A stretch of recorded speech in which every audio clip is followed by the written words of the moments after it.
Hello and welcome to Firstpost Spotlight, where we bring you stories that matter to you from all across the world. From breaking news to the day's biggest controversies, we shed light on issues that shape our world. I'm Alison LaGrange, live from Durban, South Africa. Let's begin with the top headlines. Israel says it's studying the response of Hamas to a Gaza ceasefire proposal toward a potential deal for a 60-day truce and the release of half the Israeli hostages still held in the battered enclave. The Philippines and Australia conduct their biggest ever joint naval drills to boost operational readiness and maritime security cooperation in the West Philippine Sea and the larger Indo-Pacific. The US Director of National Intelligence, Tulsi Gabbard, says the UK has withdrawn its demand to access global Apple user data, a demand London had earlier justified as necessary to tackle threats such as terrorism and child sexual abuse. The death toll from flash floods in northwestern Pakistan rises to 400, with 356 dead in Khyber Pakhtunkhwa alone. Rescue teams continue their search for dozens still buried. And India's financial capital Mumbai witnesses record rainfall in the last 24 hours, forcing authorities to shut schools, colleges, and curb suburban trains.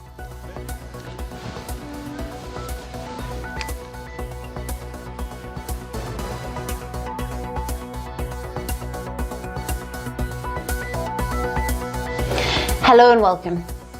India and China, two of the world's most populous countries, appear to be turning a page in their troubled relationship.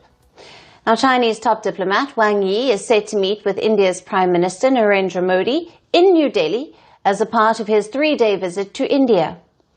This key meeting comes just days ahead of Prime Minister Modi's visit to China for a summit meeting of the Shanghai Cooperation Organization. Earlier today, the Chinese Foreign Minister also met with India's National Security Advisor, Ajit Doval.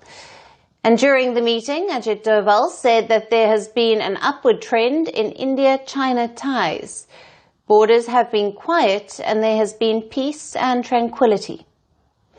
The Indian NSA added that the last year's meeting between Prime Minister Modi and China's Xi Jinping helped the two nations to set a new trend, and that both New Delhi and Beijing have profited a lot since then. The Wang Yi Doval talks come as a part of the 24th round of negotiations on India-China border issues. There has been an upward trend. Borders have been quiet. There have been peace and tranquility. Our bilateral engagements have been more substantial. And we are most grateful to our leaders who, in Kazan, in October last, were able to set a new trend, and we have profited a lot since then. The new environment that has been created has helped us in moving ahead in the various areas that we were working on. The Chinese top diplomat's first big meet in New Delhi was with India's External Affairs Minister, Dr. S. Jaishankar. The two spoke of moving beyond the difficult years after the 2020 Galwan border clash. Jaishankar made it clear that stability along the line of actual control remains the foundation for any positive momentum. Jaishankar said both sides must embrace what he called the three mutuals: mutual respect, mutual sensitivity, and mutual interest to prevent differences from becoming disputes. For his part, sitting across from Jaishankar, Wang Yi noted the resumption of Kailash Mansarovar pilgrimage in Tibet is a step toward building confidence with India. Having seen a difficult period in our relationship, Excellency, our two nations now seek to move ahead. This requires a candid and constructive approach from both sides. In that endeavor, we must be guided by the three mutuals: mutual respect, mutual sensitivity, and mutual interest. Differences must not become disputes, nor competition conflict. This fresh chapter in India-China ties comes after years of heightened tensions. Relations between the two neighbors had hit their lowest point in decades following the Galwan clashes that killed 20 Indian soldiers and an unspecified number of Chinese soldiers. But recent efforts from both sides have created room for cautious optimism. For New Delhi, assurances from Beijing on access to critical resources, such as rare earths, alongside promises of normalcy along the border, have added weight to the reset. Wang Yi's engagements in Delhi this week, capped by his talks with Prime Minister Modi, are being seen as a marker of that reset, one that will be tested when Prime Minister Modi heads to China later this week. And moving on, Ukraine's President Volodymyr Zelensky returned to the White House for fresh talks with the US President Donald Trump. The goal? To find a path to end the war in Ukraine. But the meeting, also attended by several key European leaders, ended with more results than previously believed. Here are the 4 big takeaways. US President Trump said that he phoned his Russian counterpart Vladimir Putin to begin arranging direct talks with Zelensky. He even floated the idea of a trilateral summit, himself, Putin and Zelensky, at a later stage. The Kremlin confirmed Trump and Putin spoke for 40 minutes. Zelensky himself said that he remains open to both a bilateral with Putin as well as a trilateral at a later stage. Just confirmed after this productive meeting with the President and then with all our colleagues, with the partners, we confirmed that we are ready for a trilateral meeting. And if Russia proposed to President of the United States bilateral, and then we will see the result of bilateral, and then it can be the trilateral. So I said always, so Ukraine will never stop on the way to peace, and we are ready for any kind of formats, but on the level of leaders. President Trump suggested that it is possible for Russia and Ukraine to come across the table to discuss peace, even without a ceasefire. For Ukraine, the ceasefire was a long non-negotiable.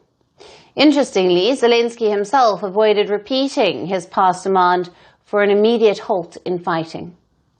Meanwhile, European leaders insisted on a ceasefire before formal peace negotiations with Russia. But we can work a deal where we're working on a peace deal while they're fighting. They have to fight. I wish they could stop. I'd like them to stop. But strategically, that could be a disadvantage for one side or the other. But all of these deals I made without even the mention of the words ceasefire. President Trump said that the U.S. would back security guarantees for Ukraine. Ukraine's Zelensky later told reporters that such a deal would involve Kiev buying $80 billion worth of American arms.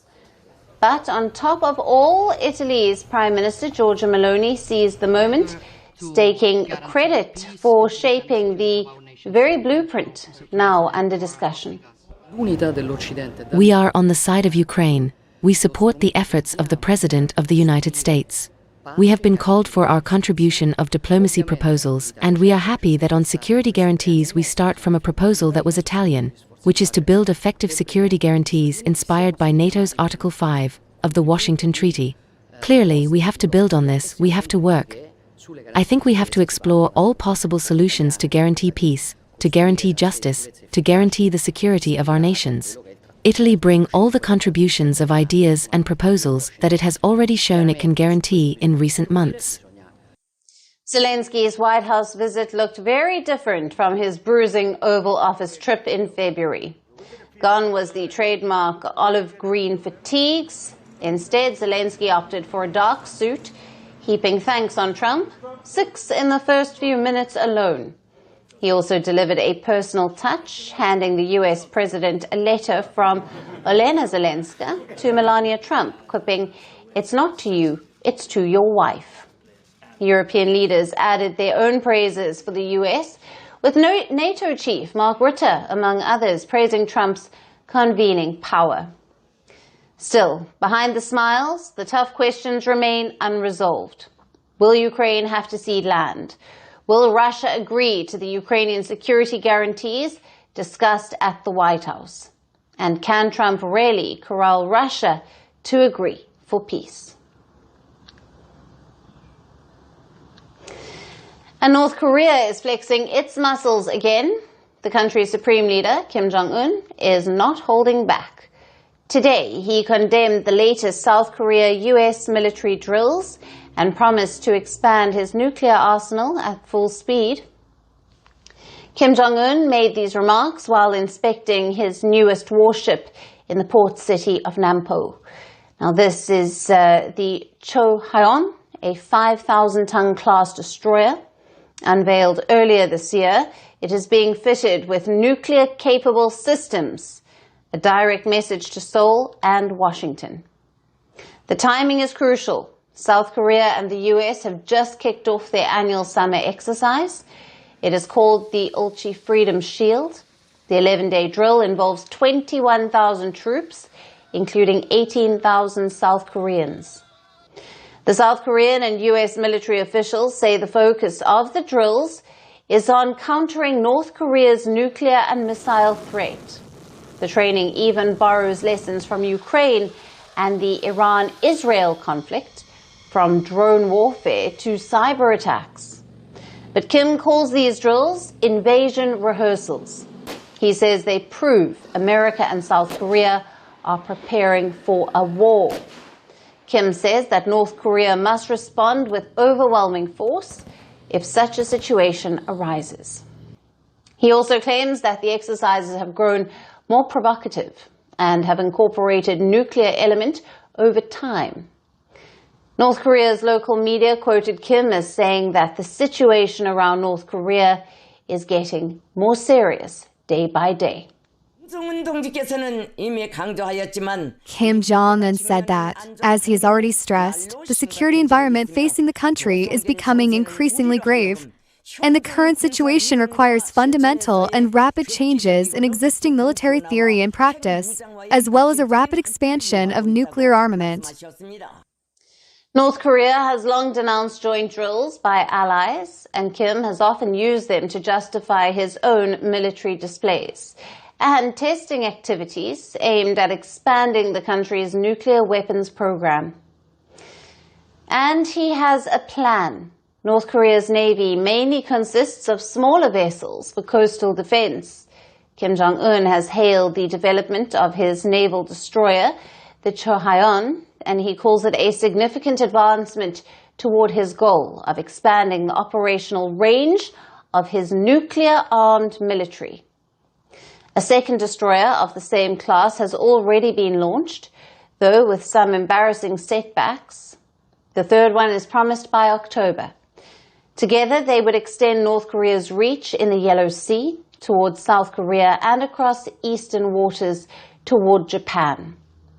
A report by the Federation of American Scientists in 2024 estimated that Pyongyang has enough material for up to 90 nuclear warheads, with around 50 already assembled.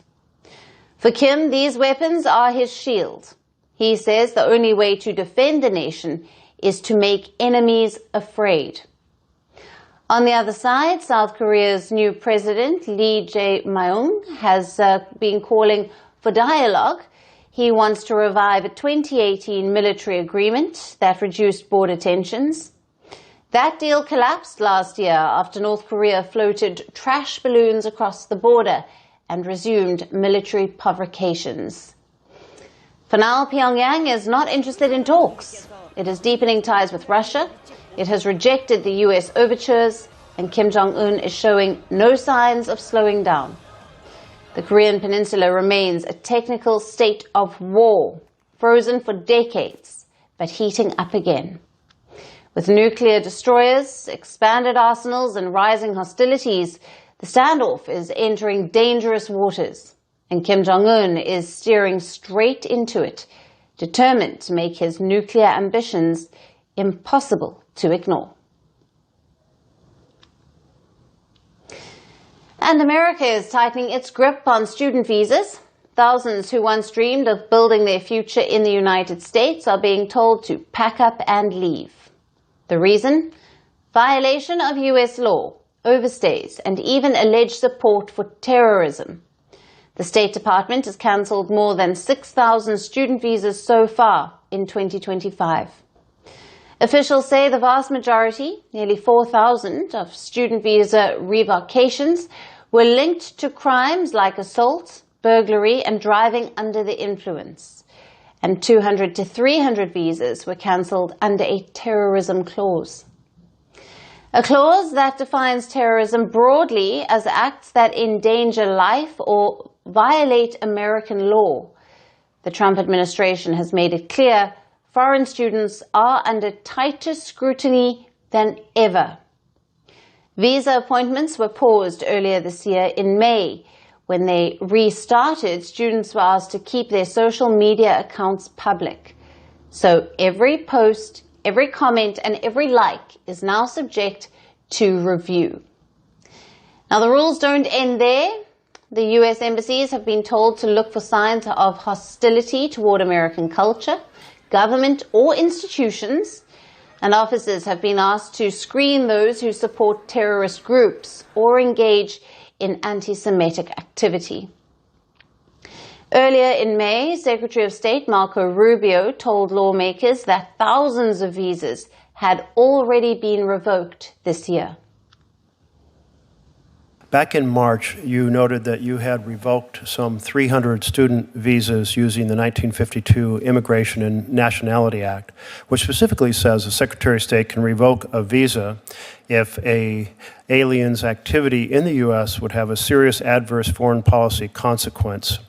And that issue of 300, what's the number up to now? How many visas have you revoked? I don't know the latest count, but we probably have more to do. Can you give us an estimate? Probably in the thousands at this point, depending. Not all of them are at under that statute. Some are people. So there's two visa revocations. The message is blunt and the numbers are staggering. Around 400,000 student visas were issued in 2024, but this year, far fewer are expected. Industry experts warn that new enrollments could fall by 30 to 40% by the fall of 2025. And that means up to 150,000 fewer students arriving in America, and a loss of around $7 billion for the US. The problem is global, but the biggest shock is for Indians. Now, more than 330,000 Indian students studied in the US last year. They form the single largest group of international students. Yet, nearly half of all revoked visas in recent months were those of Indians. Data shows about 50% of international students caught in the catch and revoke policy were Indian nationals. For students around the world, the American dream runs through a student visa. But the crackdown by Donald Trump is threatening to turn that dream into a nightmare. And the timing is no coincidence. The Trump administration is also pushing for changes to the H-1B visa system. If enforced, it could dismantle the lottery system that fuels thousands of tech careers. Together, these overhauls paint a clear picture. Washington is closing its gates. It's a sweeping shift in how America treats foreign students and workers. The crackdown is reshaping American campuses. It is rewriting the rules for who gets to stay, who gets to speak, and who gets sent back.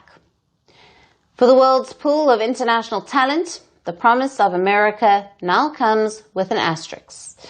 The era of open doors is giving way to the walls of scrutiny. And that's all we have on the show for today. We will see you again tomorrow at the same time. Thank you for watching. Stay tuned to First Post. From breaking news to the day's biggest controversies, shedding light on the world's top headlines, detailed analysis on the stories that matter the most to you. Catch it all on Spotlight at 6 p.m. India time and 12:30 GMT, only